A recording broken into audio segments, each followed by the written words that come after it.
Good morning, everyone. Welcome to the 20th Annual Congressional Renewable Energy and Energy Efficiency Expo and Policy Forum. We are very, very glad that you are here with us this morning, and we think that we've got a lot of exciting speakers, a lot of very wonderful exhibits, a lot of people for you all to meet and share ideas, conversations with. And please make sure that you visit the exhibits in both the Gold Room in 2168, which is just right around the corner when you leave here, as well as the Rayburn Foyer just down the hall from this room. My name is Carol Werner. I am the Executive Director of the Environmental and Energy Study Institute. EESI is a nonprofit organization set up in the mid-'80s by a bipartisan congressional caucus that was very concerned about energy and environmental issues. We were set up to provide education, to work for solutions, to try and build consensus. We are not government funded at all, but we have a mission of providing education and, as I said, working for solutions. So part of all of that involved becoming part of the Sustainable Energy Coalition. EESI was a founding member of the Sustainable Energy Coalition, which is sponsoring organization along with the House and Senate Renewable Energy and Energy Efficiency Coalitions. So again, welcome today, and we are very, very glad that you are here for our very first panel this morning. As you know, there are several panels going throughout the day that are looking at all of the issues that are being covered by all of the people who are here with exhibits in both the Gold Room and in the foyer. And so to set the stage for our first panel, we will hear from 4 speakers, the first of whom is Scott Sklar, who is the Steering Committee Chair for the Sustainable Energy Coalition. We will then hear from Ruth McCormick, who is the Director for Federal and State Affairs for the Business Council for Sustainable Energy. Then from Lynn Abramson, who is the Executive Director of the Clean Energy Business Network. And the final speaker in this panel is Deborah Stein, who is Professor of Practice for Engineering and the Public Policy Department for the Scott Institute for Energy Innovation at Carnegie Mellon. So we welcome you all here, and we will now start our panel. Scott, take it away. Okay, excellent, Carol. Thank you. So welcome. I'm Scott Sklar. I chair the Steering Committee of the Sustainable Energy Coalition. I have a 17-year-old company that blends all the clean energy technologies, high-value energy efficiency, energy storage, and all the renewables globally. I have projects on every continent, including Antarctica. And I teach 2 interdisciplinary courses on sustainable energy at the George Washington University, sponsored by the Engineering School, the Business School, the Law School, and the science part of the Arts and Science School. And in fact, for my classes, which I'll leave outside, I have my students read 32 studies, which are peer-reviewed and which show that if you take the entire portfolio of the clean energy technologies that I mentioned, with technology we have today, we can all meet our entire energy needs in this country and on this planet economically with technology, again, we have today. I won't test you on it, but I will leave the list outside. So I thought might be useful, I used to cover these studies in this opening, I'm not. I'm going to tell you the 10 things you should know that happened since December 31st of 2016. So first, released in January of 2017, United Nations Environmental Program study with Frankfurt School noted that 55% of all new electric generation coming online on this planet came from renewable energy in 2016. So of new power coming on the global grids, more than half. First time ever. Also reported in January of this year was that the world not only added more renewable energy capacity, but 23.7% of global electricity comes from all renewable energy sources. So a fifth of the power on this planet now in electricity comes from the blend of clean energy sources. The second fact you ought to know is renewable energy constitutes nearly 19% of U.S. renewable total electric capacity. So, and that is growing. We have nearly 222 gigawatts worth of power, or 222 nuclear power plants worth of power, and more than 17 gigawatts were added in 2016. So that's a new thing you should know. Starting in March of 2017, we're starting to move down the year. California electricity demand for the first time reached 40% of their entire load.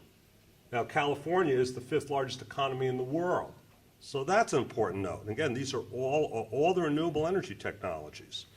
In April 12th, Nevada Energy exceeded state's 20% renewable energy mandate. Trees received 26.6% of their electricity in the state of Nevada from renewable energy.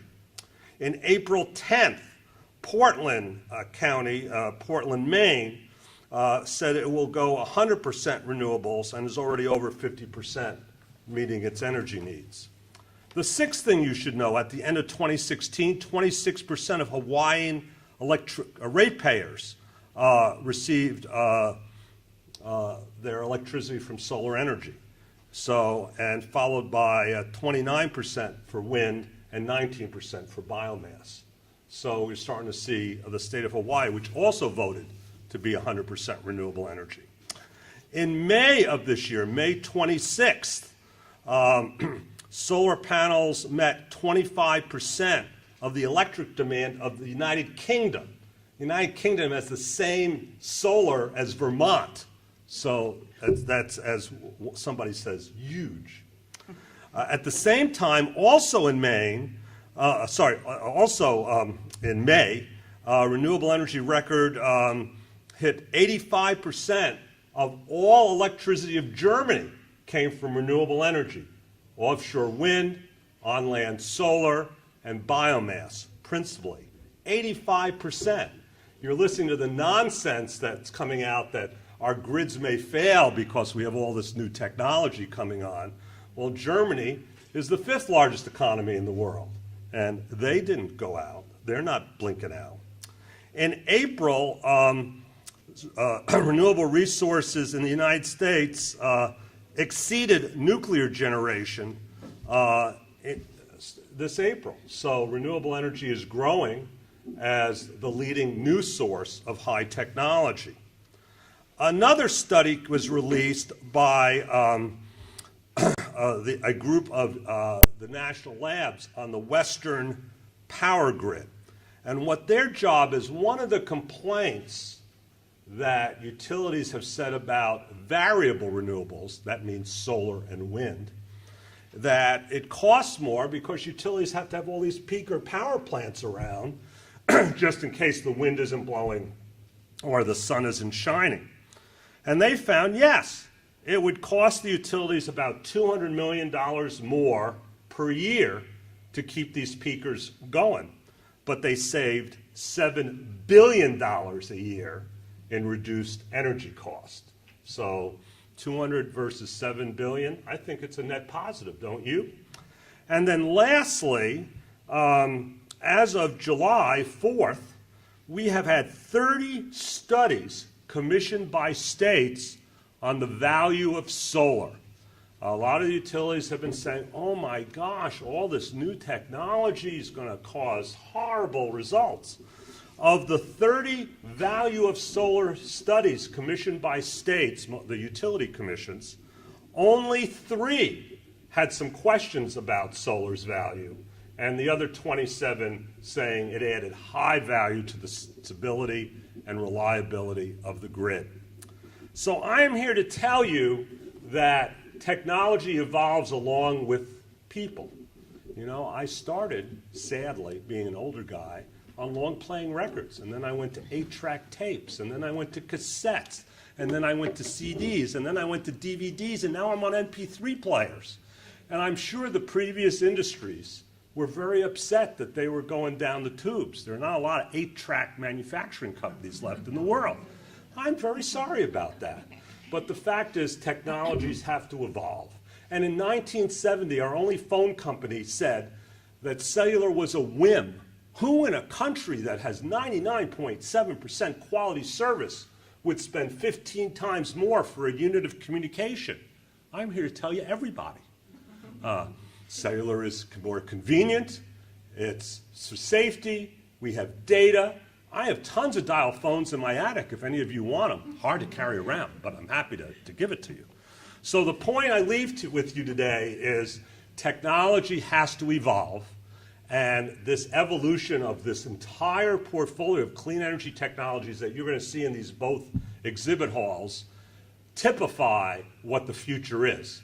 And it's going to be elegant integration, it's going to be more resilient, it is going to be lower cost, there's going to be higher rate stability, and most importantly, it's going to use less water. Because in the United States, we use more water to extract, convert, and use energy than we do to grow our food. And we don't have enough clean water for all these other things that we used to do in the 18 and 1900s. So thank you very much. Thanks, Scott. So we're now going to hear from Ruth McCormick with the Business Council for Sustainable Energy.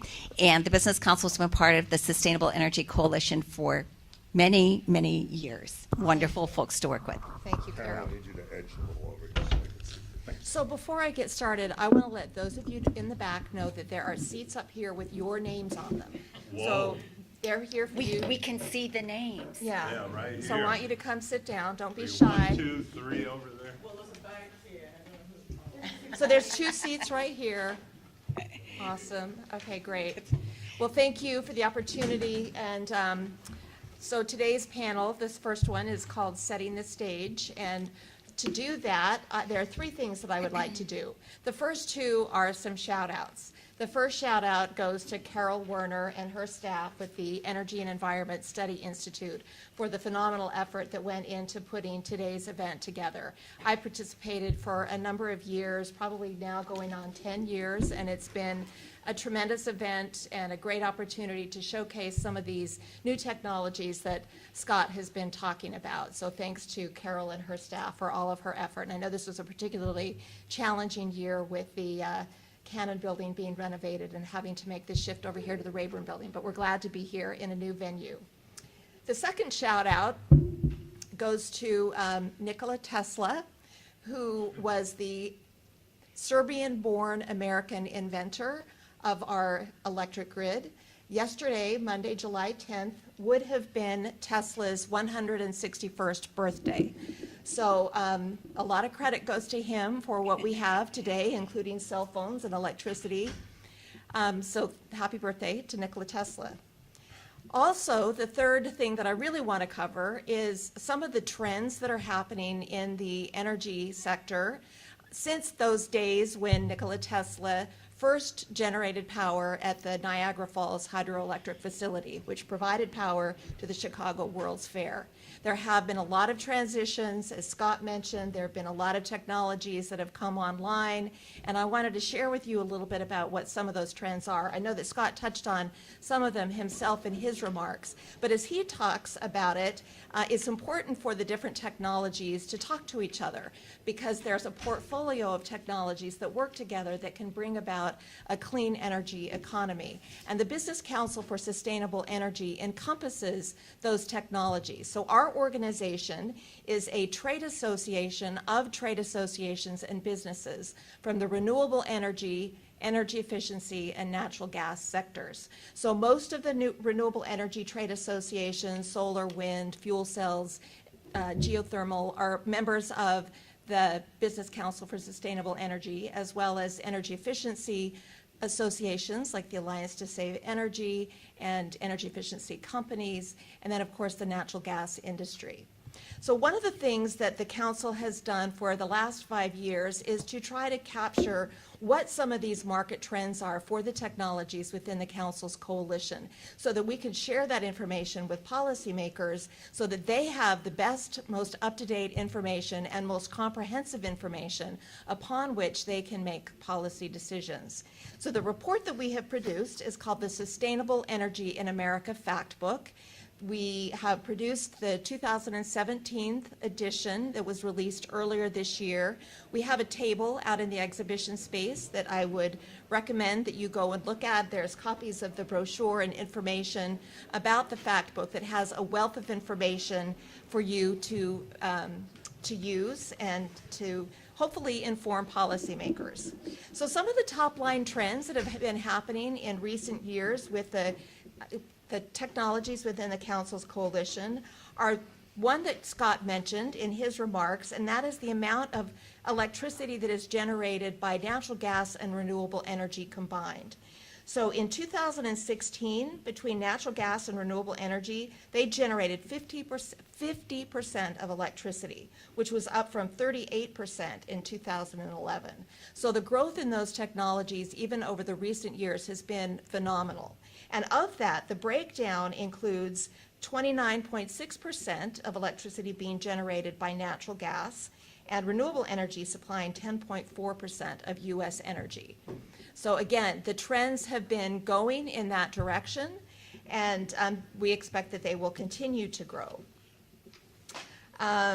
With respect to energy efficiency, the economy has been growing, and we have been using less energy to power the economy. The fact book shows that since 2007, so between 2007 and 2016, the gross domestic product in the United States has increased by 12%, while our energy use has declined 3.6%.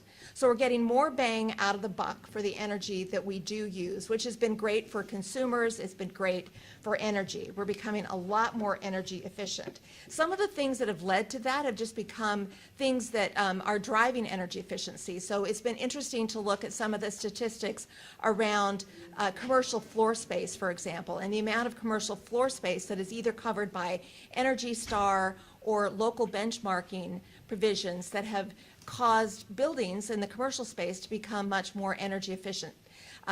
With respect to local benchmarking, right now we're at about 8% of commercial building space that is covered under some of these local benchmarking provisions, which doesn't mean a lot. 8%, there's a lot of room for growth, and hopefully that will continue to grow. But from where it started, that jump to 8% is actually fairly significant. So one of the things that's driving the changes and the growth in these industries, and I think this is really kind of the main takeaway that I would like to leave with you today, is the cost of these technologies. So consumers devoted less than 4% of their, this is US consumers, devoted less than 4% of the average household income on energy in 2016. And that amount is lower than it has ever been since we have been recording those numbers. So less than 4% of the household income is devoted to energy. And the fact book actually will break that down into what consumers are spending on electricity, and then the thermal energy, and also transportation fuel. So that figure is energy writ large, and it includes transportation fuel. So the cost to consumers have come down significantly. So just want to leave you with those main points. I would refer you to the Sustainable Energy in America Fact Book, which again, you can find copies of on the exhibit table that the Business Council has in the exhibition area. And thank you for coming today and for listening, and hopefully we're able to set the stage, and you'll learn a lot more from additional speakers this afternoon. Thank you. Thanks, Ruth. Okay, we'll now hear from Lynn Abramson with the Clean Energy Business Network. And I must say, I really encourage you to make sure that you check out the Business Council Sustainable Energy Factbook. I think you'll really enjoy it. And I cannot tell you how glad we are also that Lynn is here with us this year. This is a very, very exciting new clean energy business network that just shows how much we are seeing now in terms of business development across the country, how many jobs and how much economic activity is really involved. Great. Well, thank you so much, Carol, for the introduction and for having me here today. And I really would like to thank the EESI, the Sustainable Energy Coalition, as well as the caucuses for all of your leadership and work on this. And I'm very excited to be here today. As Carol mentioned, we are in some ways a new network and in some ways old, and I'll get to that in a moment. So I'm Lynn Abramson, the Executive Director of the Clean Energy Business Network. And the CEBN was founded by the Pew Charitable Trusts back in 2009 to serve as a resource to inform and engage clean energy business leaders in policy issues affecting their industry. But just as of this May, we transitioned out of Pew to become an independent grassroots initiative of the Business Council for Sustainable Energy, which Ruth has introduced. And the goal of this new partnership is to provide a stronger, more unified voice for the clean energy industry. So as Ruth discussed, the council's members largely consist of the sector-specific trade associations, as well as some larger clean energy companies, whereas our members are quite diverse, but largely consist of small to medium-sized business owners. So, executives of rooftop solar companies, HVAC installers, geothermal heat pump installers, a really wide variety of technologies. And so what I wanted to do today is build on some of the comments by Ruth as well as Scott on some of these recent trends in clean energy. And as the fact book clearly shows, the US energy economy as a whole is growing cleaner, more efficient, and all of this is coming at lower costs to consumers, which is fantastic news. But I want to add to this the human side of that story, building on all of that data, and tell you a little bit more about the types of companies that are on the ground doing all of this great work. So the take-home message I want to leave you with today is one of diversity. There's a diversity of technologies, of geographies, and sizes and types of companies involved in the growing clean energy economy. Over the past 8 years since the clean energy began in its former home at Pew, it has now grown to over 3,000 members across all 50 US states. And they're working in a wide range of technologies. I mentioned some earlier, but we encompass renewables, efficiency, natural gas, storage, advanced grid technologies, efficient transportation, carbon sequestration, and so many more that are hard to even put a definition on. And I'm pretty sure that with our membership, we've still only begun to scratch the surface of all of the companies working in this industry. So who are some of these people? Well, there's Jeff Hendler, who is the CEO of Energy Technology Savings, a firm in Livingston, New Jersey, very small, just 10 employees. And they engineer efficiency, solar, and battery storage solutions for a variety of clients, but particularly high-rise apartment complexes. As Jeff described to me, they approach projects like a doctor trying to diagnose a patient. So they'll start out by putting a lot of relatively low-cost sensors all around the building to get a better sense of the energy load, diagnose what's going on with the building, and they'll try to work with the building manager to understand their concerns. So maybe the building manager is wondering why the common area costs are so high and what that has to do with the energy load. Or maybe they're worried that there's going to be another Hurricane Sandy-like event, and the residents of their high-rise apartment complex are going to be stuck for days with no power, meaning no elevators, no water pressure, no air conditioning, and that could be a real safety hazard. And so ETS will diagnose the building's needs, develop the right solution, and then come back and continually monitor over time to see that everything is working properly and fine-tune as needed. There's also Nolan Hill, the CEO of Highland West Energy in Idaho Falls, Idaho. They are a developer of combined heat and power projects, and they're also starting to get into wind. And one of their sweet spots is working with hotels, campuses, and other clients that have a large hot water demand. So they'll engineer solutions that will provide a combination of on-site reliable power as well as thermal energy that will cut their clients' utility bills by hundreds to thousands of dollars per month. There's also two of our members that have collaborated together extensively. John Fox, the CEO of Electrotherm from Reno, Nevada, and Lois Neary of Gulf Coast Green Energy in Bay City, Texas. And they have worked on a particularly exciting project with Hess Corporation to test out a novel application of their waste heat to power technology. So apparently over 30% of the natural gas in the Balkan oil fields in North Dakota is just flared. It's just completely wasted.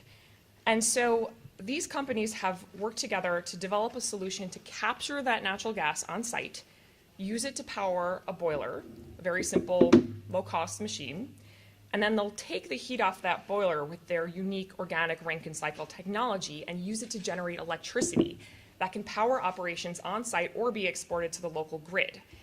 So they're turning waste into a resource, which is just a no-brainer.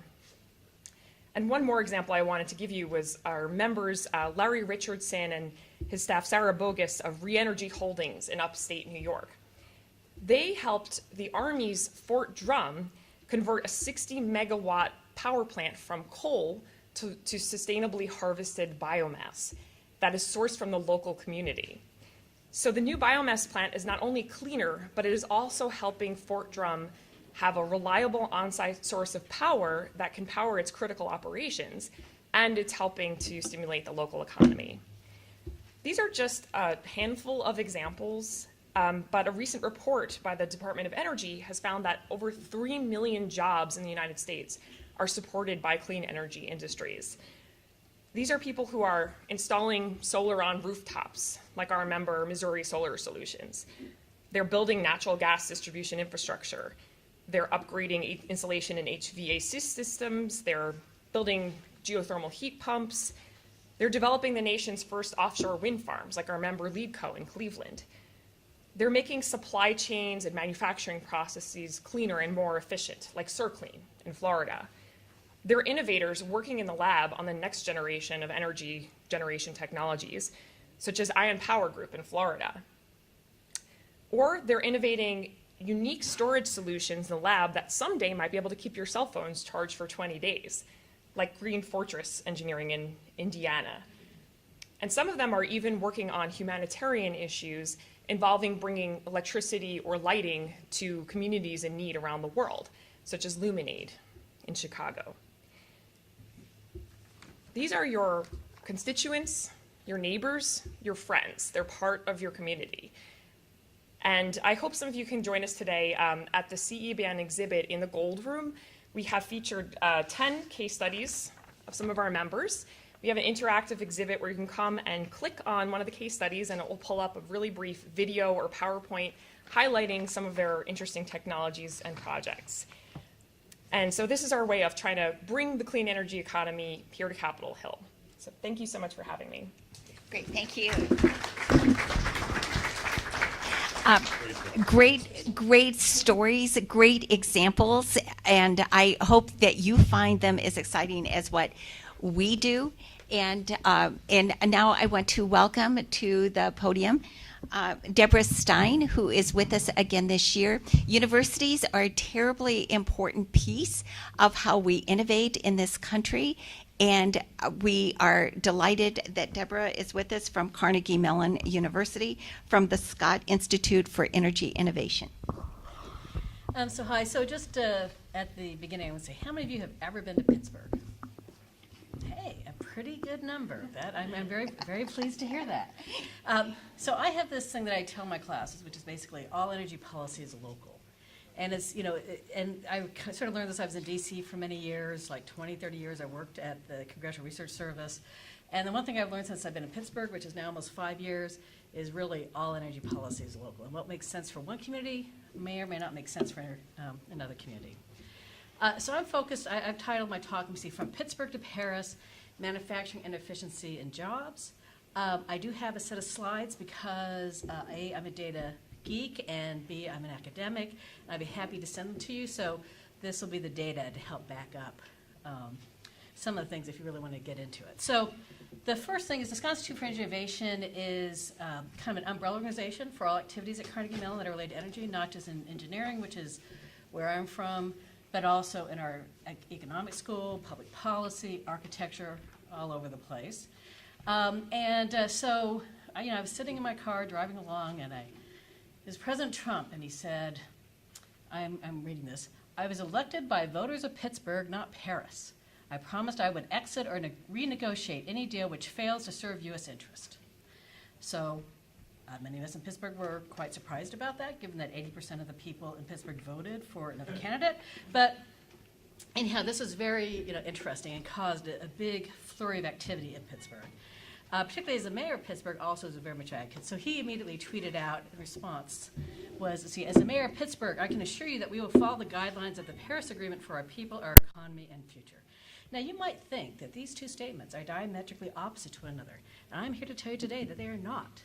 And that is because we will serve the interests of the United States by focusing on energy efficiency and manufacturing. So, moving on.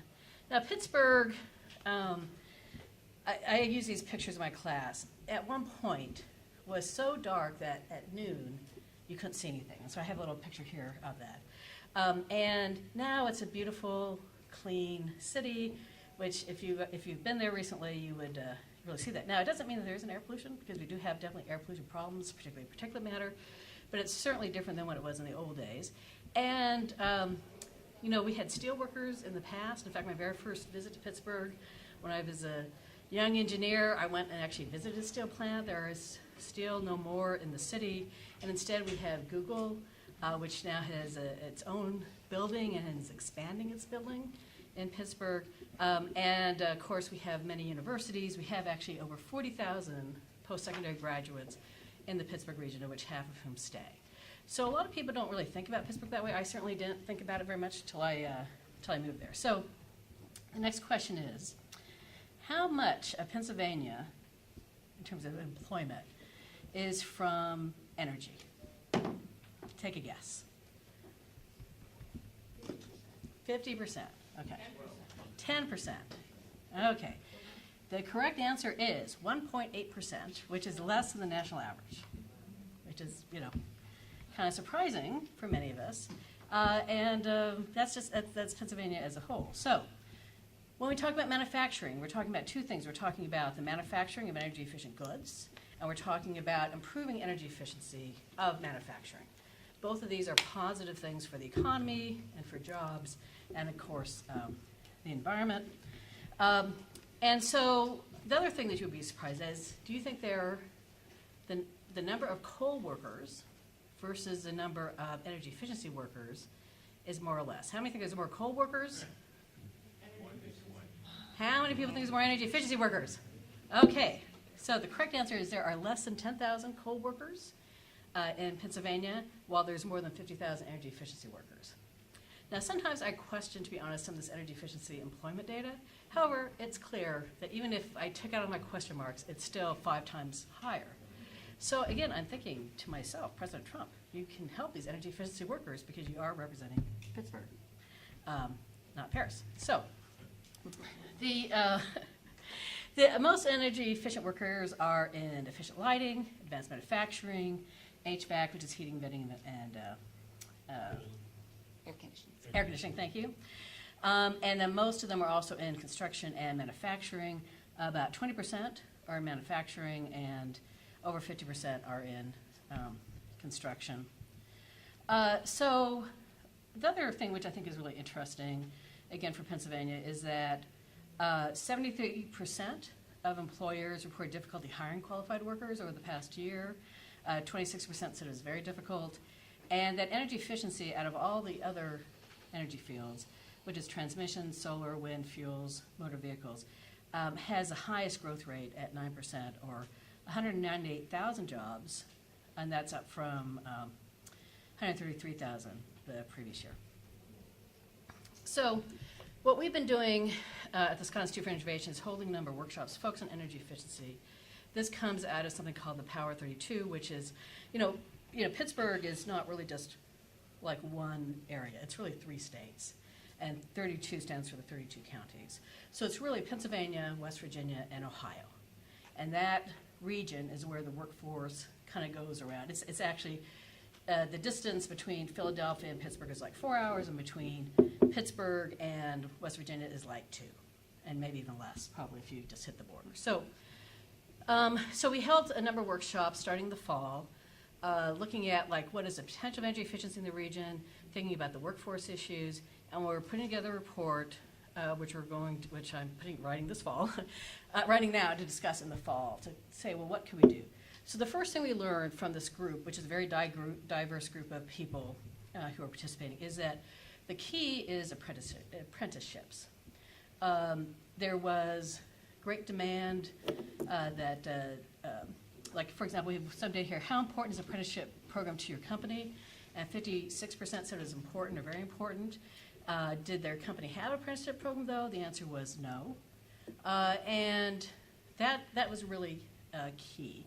And when one of the Duquesne Light, which is one of the big utility companies, had a apprenticeship program, they found out that there were like literally hundreds of applicants for like 10 slots.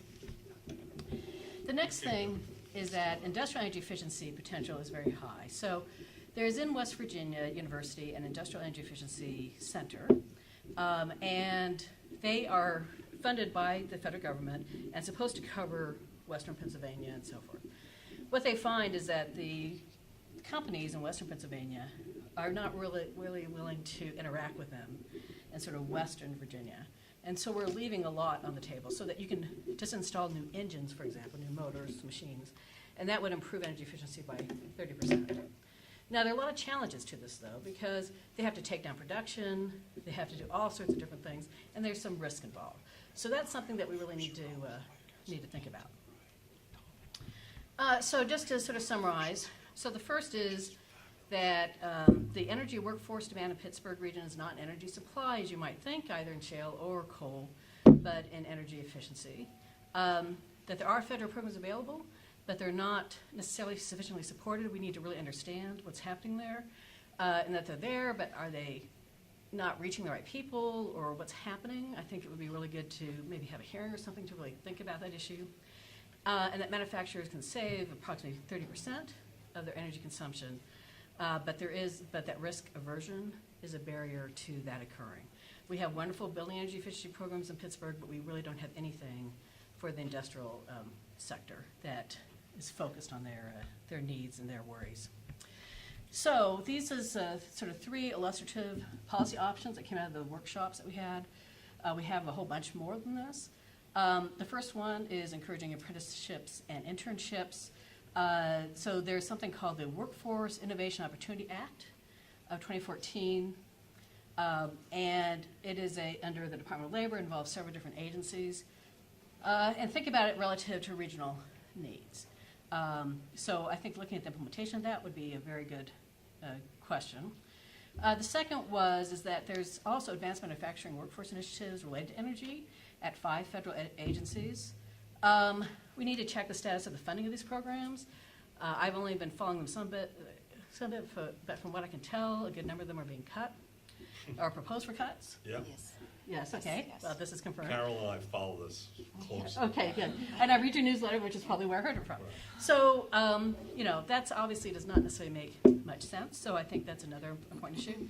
And then lastly, we need to really look at and understand the barriers to particularly small and mid-sized companies. I'm not really as concerned about the large companies because they have lots of people to do their work for them. But a small company is really, they need the money to survive economically and to hire more people, but they might not have it. So that's it. Thank you very much. Great, thank you, Deborah.